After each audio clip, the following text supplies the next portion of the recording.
ऐसा है, कुछ कुछ चीज़ें बहुत सेंसिटिव होता है और कुछ चीज़ें हम लोग अकेला हैंडल नहीं कर सकता है।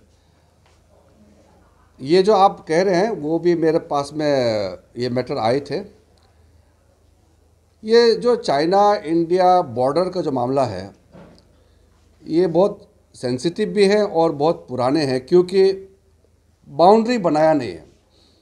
1914 में जब मैकमोहन लाइन तय हुआ था उस समय लाइन नहीं खींचा, लेकिन ऐसे ही मान लिया कि ये एरिया बॉर्डर रहेगा, जिसके चलते अरुणाचल के लोग भी चाइना में पहुंच जाते हैं, तिब्बत साइड में पहुंच जाते हैं।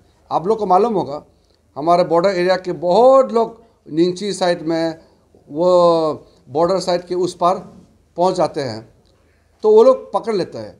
और आप लोग भी लगातार न्यूज़ मिलती रहता होगा कि कभी कभी चाइनीज़ साइड से भी यहाँ आ जाता है और हमारा इंडियन आर्मी उसको अपना कैप्टिविटी में ले लेता है।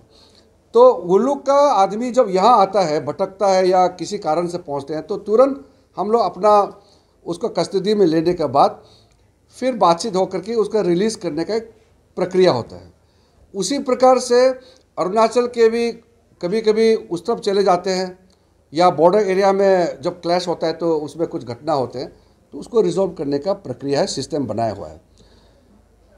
जैसे आपने नाम बताया, तो हम लोग यहाँ से इंडियन आर्मी क्या कर सकते हैं, उसको चाइना साइड का पूछते हैं कि ऐसा आदमी मिला क्या, तो वो रेस्पॉन्ड नहीं करने से हम लोगों के लिए मुश्किल होता है। वो रेस्पॉन्ड करने से फिर पता चलता है कि क्या होता है। जैसे अभी हमारा एक लड़का जो चाइनीज़ कब्जे में चले गए थे, तो मैटर आते ही मैंने तुरंत इंडियन आर्मी चीफ से बात हुआ और लगातार संपर्क किया। मुझे कोई लोगों ने बताया कि किरण रिजिजू हम लोग का सीनियर एमपी है, मिनिस्टर है, उसको क्यों नहीं लेके आ सकता है। तो मैं, ये तो सेंसिटिव है ना, ये तो कोई क्रिकेट गेम नहीं है ना जो कमेंट्री देते रहेगा, मैंने अभी वहाँ बात किया, अभी ये किया वो किया। जब बताने समय आएगा तब उसको अच्छा से बताएगा ना। कोई लोग मालूम नहीं क्या हुआ, अभी बताओ। जब वो हमारा लड़का चाइना का कब्जे में थे उस समय हमारा जो प्रायोरिटी क्या है, उसको सही सलामत वापस लाना। हम यहाँ उल्टा पुल्टा स्टेटमेंट दे करके अगर कुछ हो गया तो कौन जिम्मेदारी लेगा। कुछ चीज़ें हैं बोलने से पहले सोचना चाहिए। जब दूसरे के कैप्टिव में है, दूसरे के कब्जे में है, और हम लोग यहाँ उसको जिंदा और सही सलामत वापस लाने का कोशिश कर रहे हैं, उस समय कोई उल्टा पुल्टा स्टेटमेंट दे देता है जिससे नुकसान होता है। तो मैंने आर्मी चीफ से बात किया, डिफेंस मिनिस्टर से बात किया, और लगातार टच में थे हम कॉन्टीन्यूसली। और जैसे ही हमको पता चला कि वहाँ है, फिर हमने आइडेंटिटी वगैरह सारा डिटेल्स भेजा। फिर उन्होंने बताया कि इतना तारीख, हमको पहले ही पता चल गया था कि उसको कौन सा तारीख में कहाँ रिलीज़ करने वाले हैं। मैंने नाम और जगह नहीं बताया पब्लिक को, क्योंकि उस समय बताएगा तो फिर गड़बड़ हो जाएगा।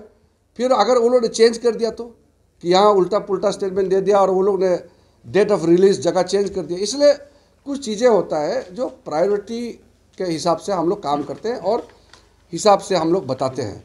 इसलिए हम लोग बहुत सेफ़ है, अरुणाचल सेफ़ है, अरुणाचल के लोग सेफ़ हैं, हमारा ज़मीन, हमारा सारा प्रॉपर्टी सेफ़ है।